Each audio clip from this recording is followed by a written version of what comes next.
Indian premier লিগের আসন্ন আসরে কলকাতা নাইট রাইডার্সের হয়ে খেলার কথা ছিল মুস্তাফিজুর রহমানের।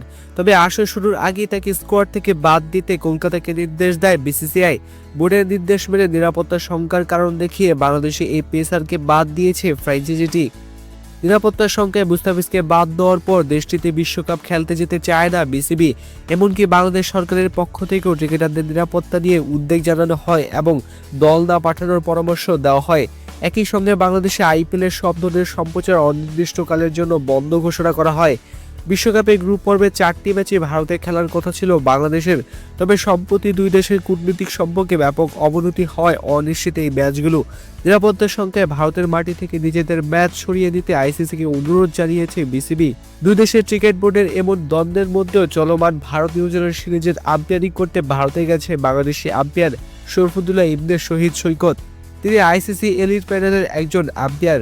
আজ রবিবার সিরিজের প্রথম ওয়ানডে ম্যাচে মুখোমুখি হয়েছিল দুই দল। সেখানে তৃতীয় আম্পায়ারের দায়িত্ব পালন করেছেন সৈকত।